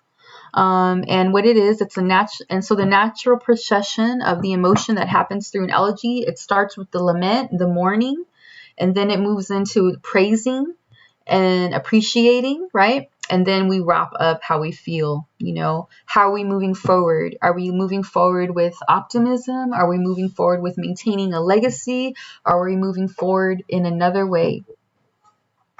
Okay. In 2 and 3, I thought in 2 and 3 we would be doing the praising, and then in 4 we would be wrapping up. Well, there's only 3, like it's 4 stanzas long, but you can use the first 2 stanzas to talk about your lament. Oh, about the first. Yeah. Oh, okay. Yeah, here, let me write that in there. That'll be easier. Yeah. So 1 and 2, you talk about it. You talk about the lament, and then in 3 and 4 you 3 you praise, and 4 you wrap up. Yes. Mm-hmm. That's correct. Yeah. Or however you want. You could do more praising in 2. I mean, whatever. Yeah, you could do like a lament in the first stanza and then choose the praise in the second and third. Like, I guess it's up to, but I mean, I think since we have so much traumas, I think the first 2 stanzas of lament, probably we might need all that. Okay. So I'm recommending this structure, but if you want to do No, I First, like it. I like it. Yeah. yeah, okay. But thanks for pointing that out too. I think it helps to just see as much direction. And that's if you choose to write an elegy. I mean, you can choose to just do pen to paper, stream of consciousness, think like water, to let go, like that is okay. But I wanted to also share this style because, well, for two reasons. One, it fits what we're doing here in confronting our traumas, being able to let go of it. An elegy is such a wonderful way to honor, something or someone that we really cared for and loved, something that we are mourning, that we're missing. And this is a way to work through that pain. And this is also a way to honor that pain or that, that entity, that person, right? So this is an effective style of formal poetic writing that will work for that as well. And I also wanted to say that this also the other reason I wanted to share the elegy is because the LA Poet Society has a current call for submissions for elegies in particular, because we understand that there are not enough. Last year was painful, but a lot of it was wrapped up in the racism, right? Which is important. We needed to fight that, and we still need to fight that. But a lot of it was also that bullshit of Donald Trump and all his madness too. So we didn't even the fact that Biden said, hey, let's pause and mourn all the people that died. That just happened this friggin' year after 400,000 Americans had already died, and not to mention all the people around the world that have died from this. So that fool Trump had us we couldn't even breathe to heal or start to talk about the pain we were feeling. So we feel as the LA Poet Society, a poetry society, that it's righteous to say, write your elegies for the dead, write your elegies for the person and people you knew either directly or indirectly that have died from COVID. Our whole human family has been attacked and many have died from COVID-19, from coronavirus. That should be spoken. That shouldn't be feared. That should be shared, because that's a collective healing. We need that. We can't touch each other. We need this type of collective healing. So we're asking for elegies because we're going to publish them, but we're looking for video poems. So this is a way, if you write this elegy, you can transfer it, make a video poem, and we'll publish it. But also help you further release that trauma, further release the mourning and honor, like Shayna, you can, we can even write an elegy for her brother, we know him now through her, It's healing, it's collective healing, but it's also just coming together and embracing each other in a time when we can't physically do that. So I wanted to be able to teach and give elegy workshops. So I'm I can squeeze it in here. So and it works, So I wanted to be able to show you that tool. So if you want to use it, you can. Okay, so I'm going to save this. Did you all get your notes from the elegy and the screenshots and stuff? Okay, so I wanted to share with you, this is hot off of my quill, hot off the press. I wrote an elegy for Lawrence Ferlinghetti. Lawrence Ferlinghetti didn't die of COVID. He died because it was his time. He was 101. For those of you that might not know, Lawrence Ferlinghetti was a Beat Generation poet. He was a poet and also the founder of City Lights Books, a small press over in San Francisco that in the 50s published lots of the Beat Generation writers like Allen Ginsberg. And in particular, his book Howl was published by City Lights and was declared obscene and banned by the federal government. They were trying to ban that book back in 1956? I think 1956. So Ferlinghetti stood up for free speech. In short, he stood up for free speech. Howl is still published. It's still, they won. Anyhow, he was instrumental in me becoming a poet, Lawrence Ferlinghetti. So I wrote an elegy for him because honestly, if he did not live, I would not have written a poem. Literally. The stream of consciousness style, like I was sharing with you tonight, was my in. to say, hey, Jessica, you can write a poem. You have a voice. You can share, you know? So I give everything to this guy. So I wrote him an elegy. And this one is an elegy that you're going to see doesn't follow the format. What I'm giving you here is the formal format for an elegy. So this is classic. That's the classic style. I wrote an elegy for Ferlinghetti in just like free verse, kind of stream of consciousness style, just how I wanted to express. I did take in the thematics though of lamenting and then praising. So, and then kind of wrap up. So I just wanted to share that poem with you. And this one I just wrote, like he died this week. He died on the 23rd. So this is like fresh off my pen. And it's a small poem. Elegy for Lawrence Ferlinghetti. Elegy for Lawrence Ferlinghetti looks like wings flying off birds. Dust digging as far as it can inside itself. A piece, a piece, a piece. So anyway, I'm pretty sad you're gone. Pictures gone mad with hope in a gone world. That's how I'm feeling right now. Do you know that you are loved? Hope you are okay. So anyway, take care of yourself, okay? Bye for now. Thank you for liberating me. So this is like a very short piece. The thing I did in there, and I guess you have to read some Lawrence Ferlinghetti. At another time, I'll read some more to you. But he has a device where he drops some serious truth bombs on you, and then he writes, so anyway, blah, blah, blah, blah, blah. And I'm like, what? How can you make me feel like so much pain and then be like, so anyway? So I took that from him and I put it in his own the elegy I wrote for him.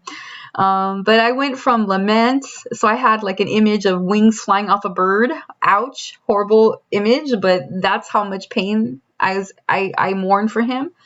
And then I transitioned to, you know, I'm sad you're gone. This is how I'm feeling, you know, pictures gone mad with hope in a gone world. And those are two titles of two different books, one that's his and one that's actually S.A. Griffin's title, but they kind of fit together. So, but yeah, and then I went back to the praise, just, you know, do you know that you're loved? You know, I hope you're okay. You know, it's very simple language, I know, but it's still a praise of him. And then just kind of like the culmination wrap up, well, take care of yourself, okay? And then thank you for liberating me. This is the man, this is the poet that opened the door to me to say that you can write, you know? So he is everything. He's my root. He's my root to poetry right there. Yeah, so Lawrence Ferlinghetti. So that's one elegy. And then I want to share one more with you. Wow, how's everybody doing actually? How's everybody? Do y'all want to just get into the writing, or I could share one more elegy with you if you like. Share. Share? Okay. So this is mine. I also wrote one for the trees. Remember I was saying you can make anything the theme of your elegy.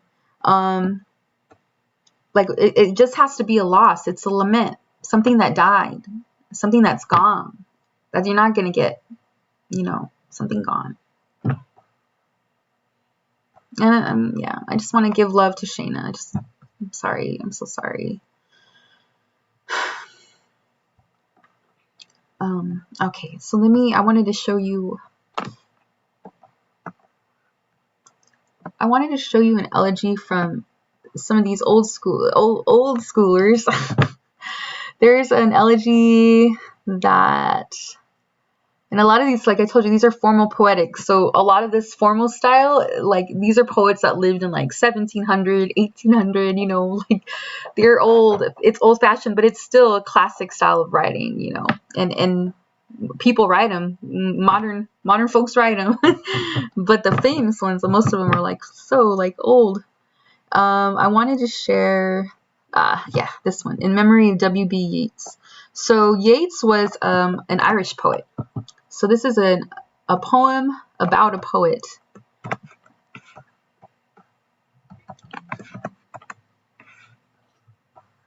Let me see if I have it in tag. Oh yeah, perfect.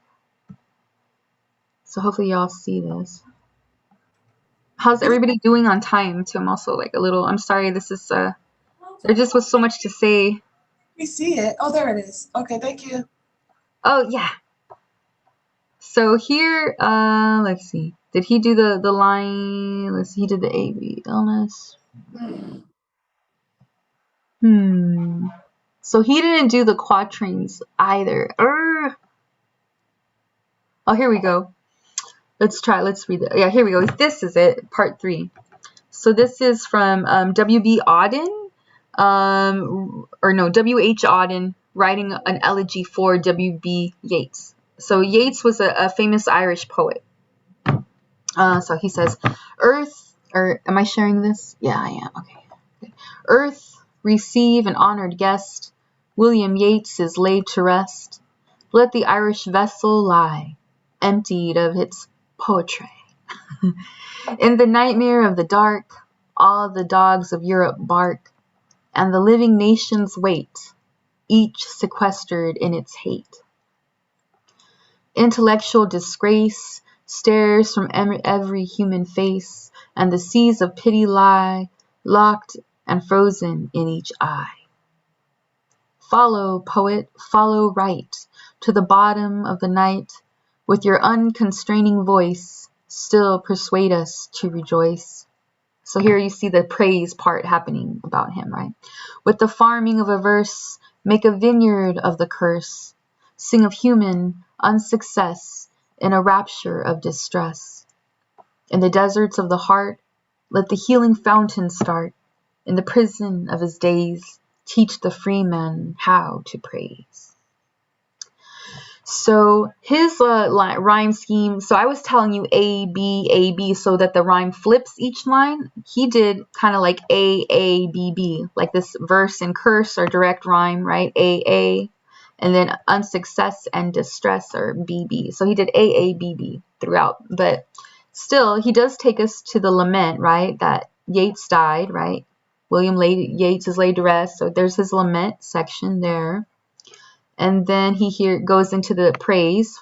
Follow, poet, follow right to the bottom of the night. With your unconstraining voice, still persuade us to rejoice, right? So, and then the turn, right? The kind of like wrapping up how you feel and how you're going to move forward. Here's how he's moving forward.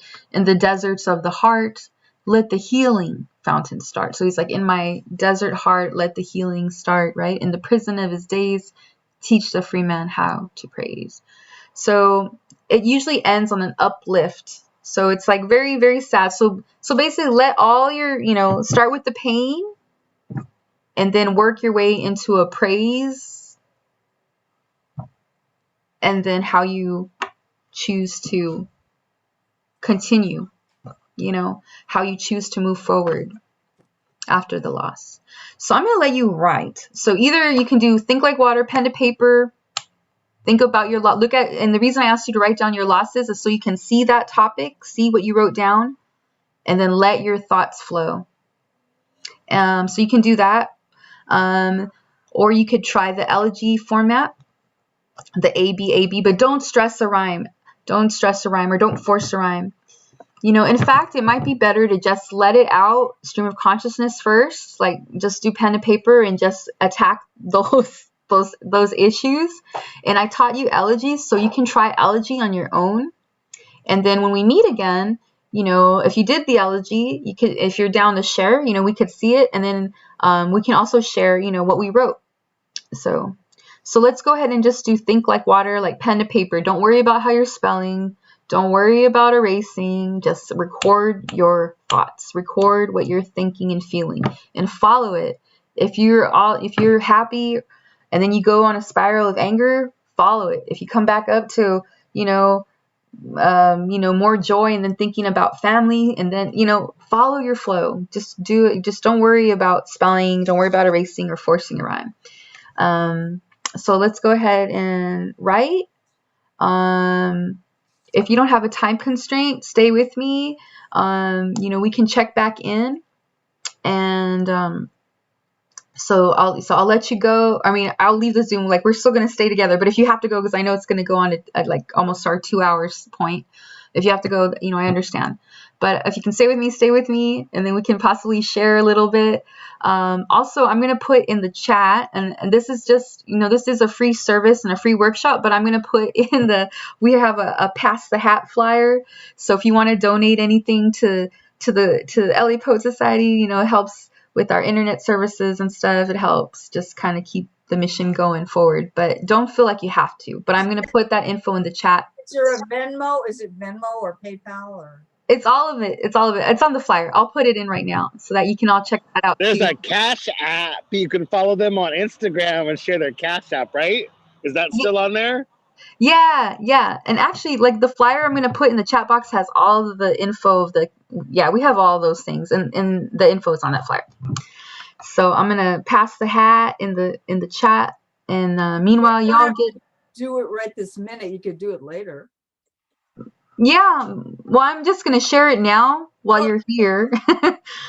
But y'all are going to get to writing, and I'm going to get to writing. And then we're going to do like a solid 15 minutes of writing. Oh, okay. And then if y'all want to share after that, we can share.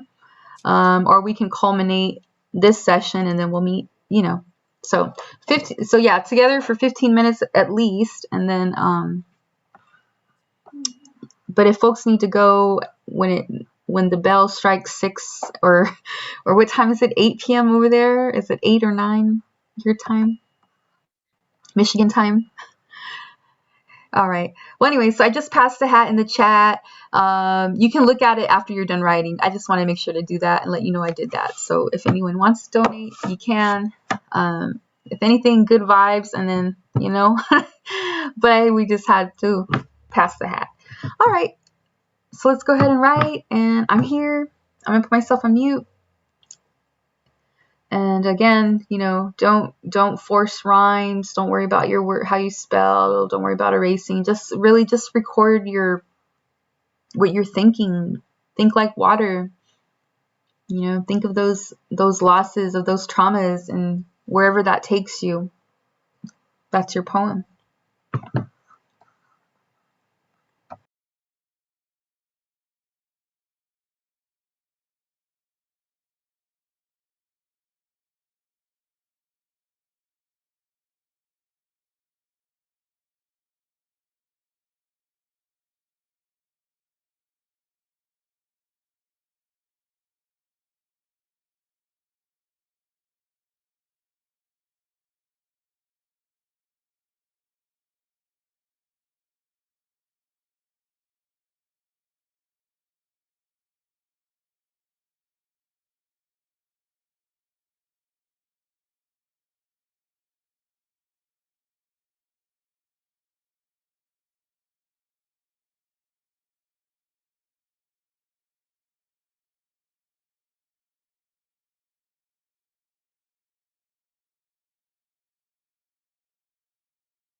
All right, let's probably go another minute or two, and then let's come together. Just sharing this screen in case anybody wanted to go for the elegy. They might have wanted to see the formula there.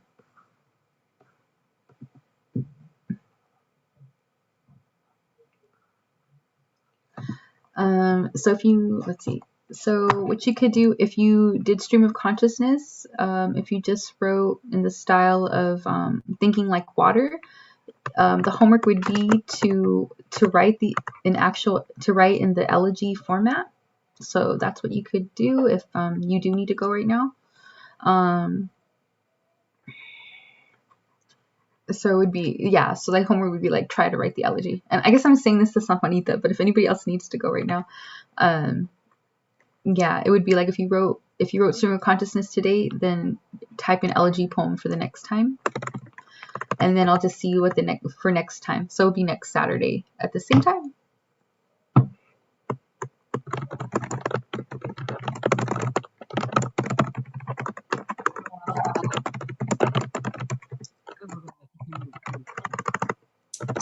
Hold on a second. Let me stop my screen share. I was kind of just saying that for San Juanita, but if any other folks had to go, so today I wanted to share.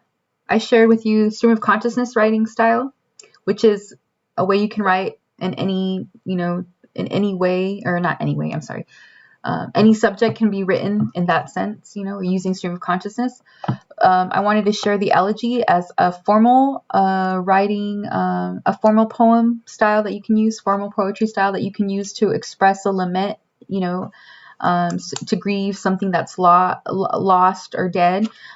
So that's why I wanted to share that method with you. So you can write in either style, but in talking more today, I was like, maybe just go stream of consciousness today, just to let it out, because that's what we're doing. We're purging. So just to let it out, it would probably be easier to do stream of consciousness. And then as homework, you can try an elegy, or just have that in your toolkit. Write an elegy if you're compelled to. Maybe you'll write more than one, or maybe you won't write one. I wanted just to offer that to you. Yeah. Where is it?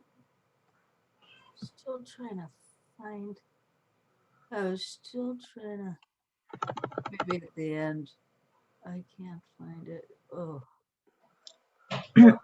So for everybody else, see, we could probably wrap up what we're writing. At least together for now. If you still want to continue writing it, I definitely don't want to stop you. Like, it's so important. It's important for your healing and just to release. Were you gonna share something, Marcia?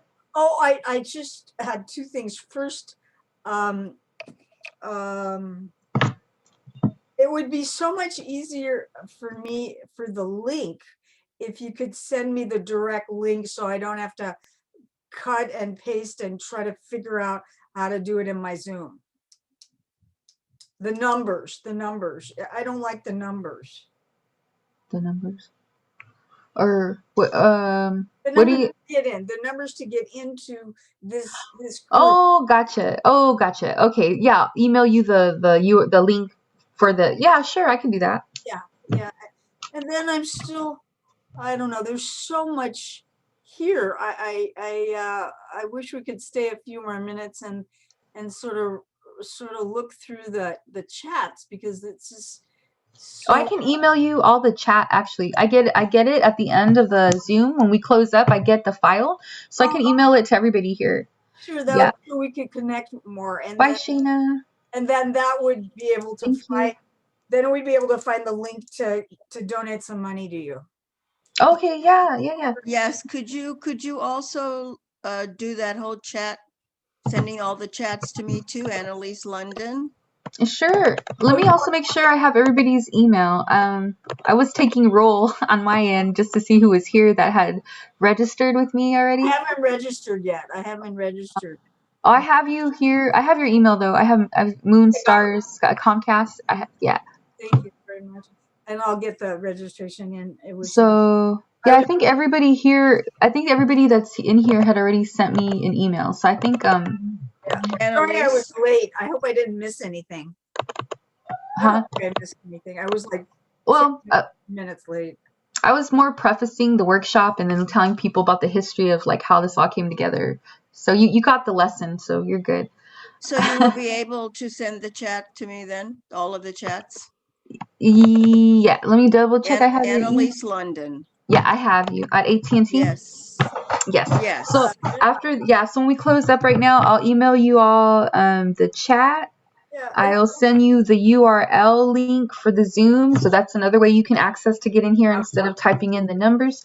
And then I will also share with you the pass the hat like it's just a picture that has all of the PayPal, the cash, has all that stuff. So I'll put that in there too so that you have it through there. We could go around and say what we got from this event and then say where we're from, where, I'd like to know where Felicia is from or I can't. Marcia wants more community. Okay, yeah. So what we can do normally, what I would do would be like, let's share a little bit. I mean, the thing is, we're over time, so I know some folks have to go. But what we can do is, if anybody wants to share like a snippet, you could do that, or share where you're from, or any comments. We're kind of Well, I'd like to say something. Yes. I really enjoy. This is Annalise. Hi. Hardly see Nice the to top meet of my you. head. Hi. Can you see me? Okay, hi. All right. There you go. I see it. I really enjoyed this. I'm just learning poetry, but I feel I wrote a good poem. So for sharing next time, maybe I'll share it, but I'm going to Yay. write another one. I like the type of poem you picked. It's perfect for me. And I like you're really a great instructor. I really like the whole whiteboard, see everything really clearly. I don't have to go like this, like the other class I'm taking. I have to constantly look into the thing. I just think everything about this, this workshop has been perfect, and you're perfect. And I don't know anybody, but it seems like everybody else is just, it was delightful.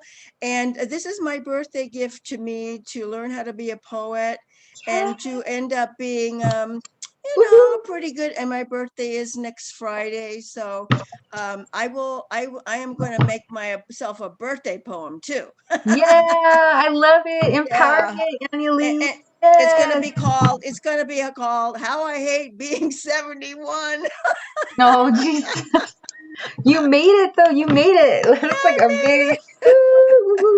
But and I also didn't hear when you said our next meeting was. I'm sorry, I'm talking a lot. When is our next No, meeting? I'm happy to hear you. I've been talking a lot. I love hearing y'all. Gee, this is great. Next Saturday? Yeah, next Saturday. So You mean we'll I be have meeting to give for. up my dinner, my birthday dinner to be here? I will. Oh no. No, I will, because I love this. This is really teaching me. I want to become a baby poet. Where are you? Oh, that's wonderful. Annalise. Annalise, where are you? Burbank, beautiful Burbank, California. I wish All right. So next Saturday at 4? Yeah, next Saturday at 4. 4 to 6? Yeah, 4 to 6, and yeah. Yeah, Okay. yeah. And then so there'll be 3 workshops. So basically 3 consecutive Saturdays, and then we'll take a break, and do you and then teach any other things? Oh, we take a break and we come back? We'll start the series again. So okay. Cool. So the three workshops are going to just kind of be on repeat all year long, so others can have the opportunity to purge and heal. And yeah, and the other thing I like to teach is I also teach ekphrastic poetry. So we're going to be setting those up soon. Oh, cool. But yeah, just stay connected with us. Like you're here now. What day of the week do you think that'll be? For the ekphrastic, probably again on the weekend. Yeah. Okay, cool. I tried teaching nights and on school days, and it's just I get burned out because I'm on Zoom until like 3, and then it's just like the energy is kind of low for me. So great, I'll be there.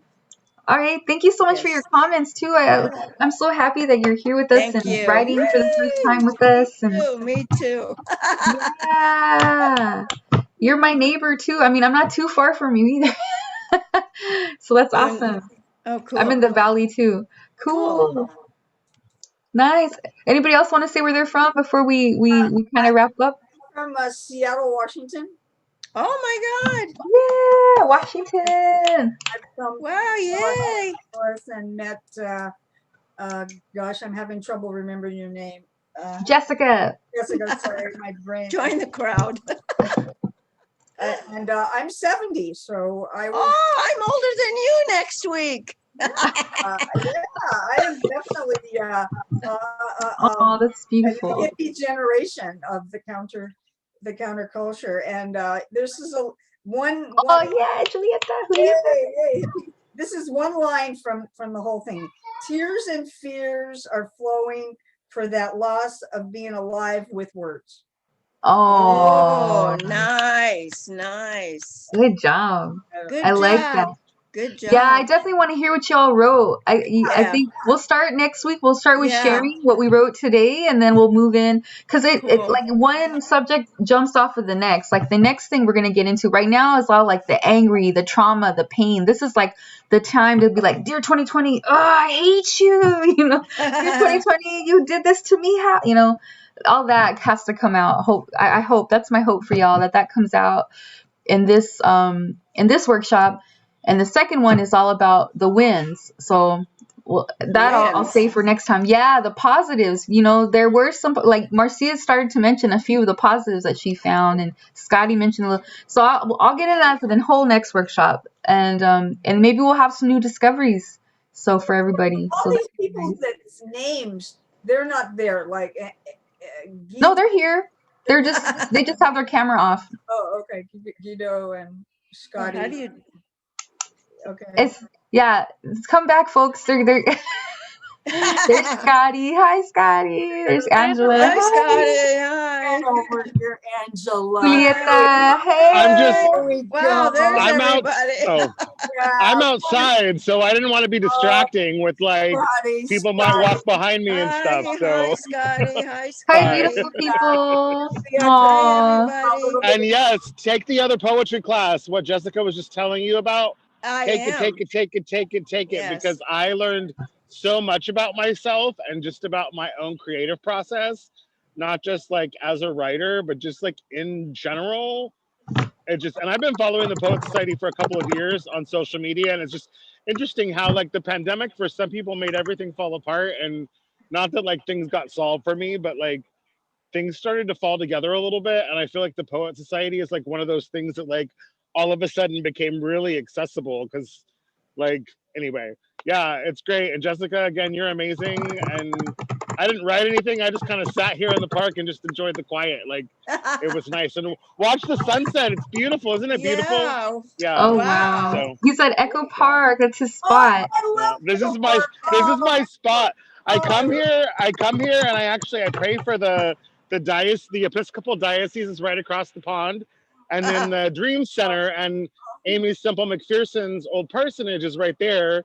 And the tents have like quadrupled during the pandemic.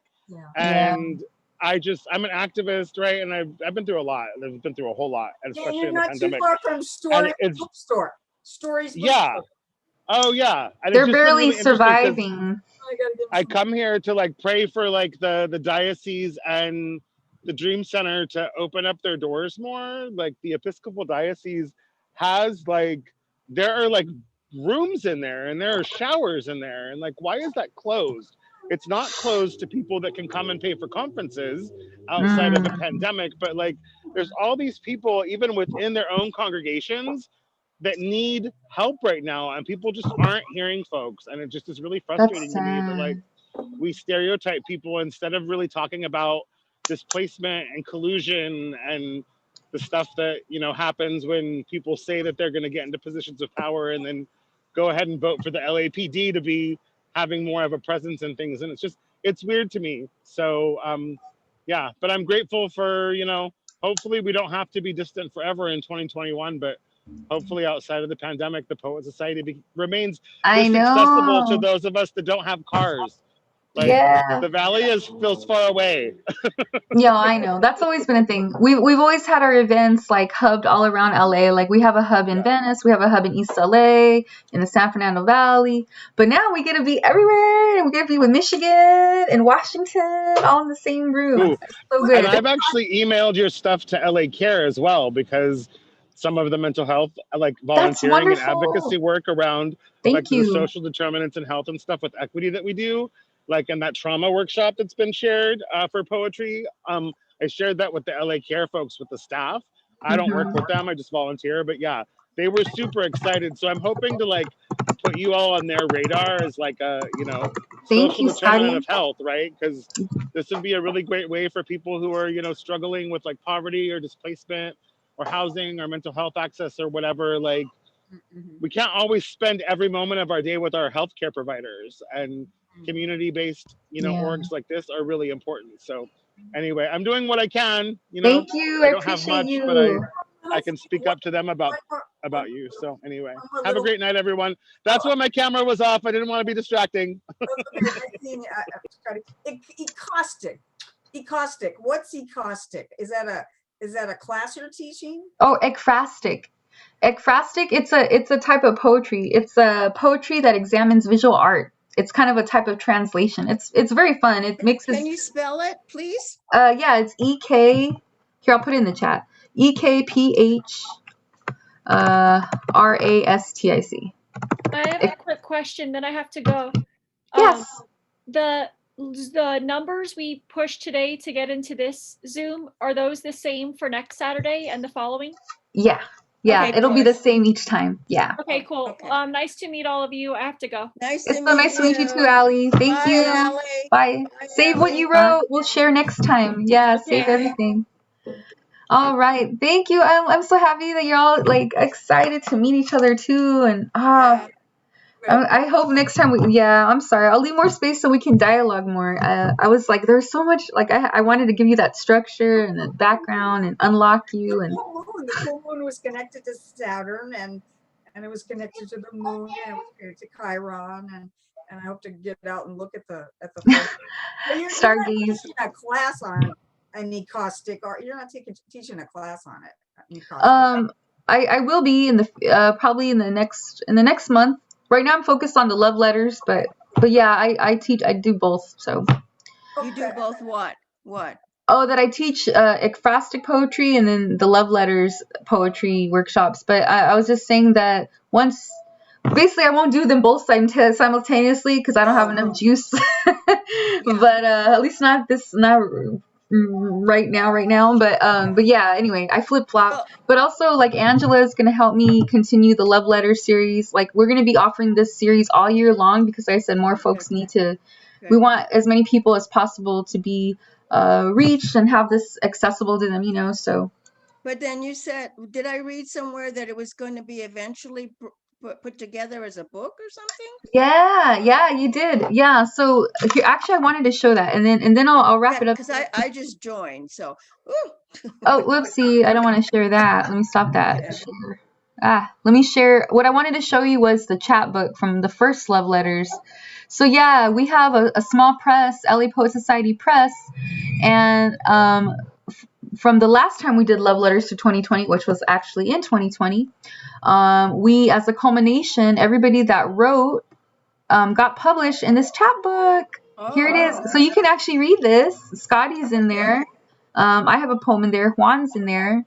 But yeah, so this is a culmination that you too will have. We'll have Love Letters to 2020 Volume 2. So you'll be making that. Where is this at? Can you send the link to us today? Yeah, I'll put it right now in the chat. Let me. Okay, great. And then will it continue even when everybody gets? We have a herd community. Will you still do Zoom so we don't have to drive all over the place? Yeah, no, we're definitely going to continue. Honestly, I love it. And then there's lots of other facilitators now with the LA Poet Society. So, yeah, we'll continue. So it'll continue as Zoom, but eventually, if you want to go to a place, that'll also be available. Yeah, we still have our connections. Yeah. Okay.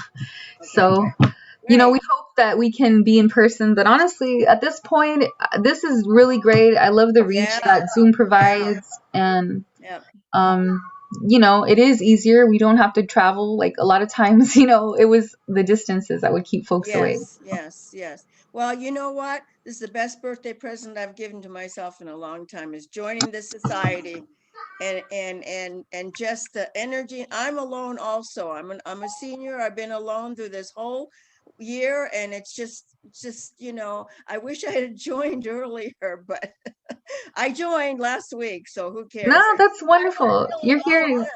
I don't feel so alone now. I mean, it's amazing. Oh, good, good. I'm glad we're here for you. We always have something going on. We have at least 5 events a month, if not. I mean, Yeah. 1 month we have like, usually we were doing like 17 events a month. So we're always doing something on Zoom. So yeah, just Great. stay connected Yes. with us. Thank you for making me happy. Bye-bye. Aw, everybody. big hearts. Bye. Thank you for being here and sharing your words with us. That was beautiful. Bye-bye. And Bye. give your kids Bye. a hug from me, Jessica. You're Okay, yeah. hugs all around. Big hugs. And it's good to meet you too, Kiona. I just wanted to say hi and just also give you. Did you want to say anything, or I'm just happy to have you here in the workshop. Yeah, no, this was great. I am going to sign off, but I hope to see you next week. Where are you from? Wonderful, yeah, and I want to hear what you wrote, what everybody wrote. So I can't wait. We'll kick it off next week with that. With whoever would like to share what they wrote today, or if you do an elegy, So hooray! Okay, cool. And so yeah, I guess we'll end it there. Did anybody else want to say anything? I'm sorry, Felicia, Angela. No, I'm just happy to be here, and I love your energy and love creating with you, and I feel that Los Angeles Poet Society is a blessing for everyone. So welcome everyone, and we're here for a journey, and something that's really great with Jessica. Thank you, Felicia. Thank you. I'm happy to have you on this journey. And yeah, I can't wait till we all get to hug again. I can say something real Because quick.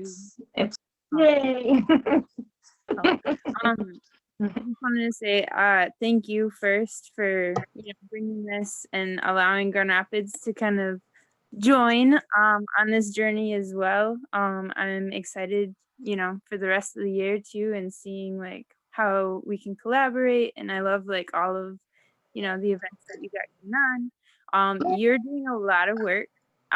So just like also give yourself grace and rest when you can. Thank you. And self hugs and hug the kids and your family and everybody as well. But just when you need to rest, remember to take that too. Yes. I'm gonna take Thank a nap you. after this. Yeah. I appreciate that. Definitely. Yeah, no, I'm ready. I'm ready to that's why we're doing the workshops now, because before, like, in what is it? What are we in? We're at the end of February. See, like I was like, I'm not ready yet for workshops again, I was doing a lot towards the end of the year, and I'm like, I needed a break, and so I'm like, I'm ready to come back. So but thanks. Yes, definitely. And I appreciate that and your support and your partnership. This is awesome. And if you have logos, I'll put it on the flyer too. Let me know if you have anything you want me to logo, or right now I'm just calling y'all the Grand Rapids Poets. But if there's like a different name y'all want to be recognized as, Yeah, for right now, because this is kind of just like a pilot. I'm just kind of like inviting people into the space. So for right now, I think it's fun. But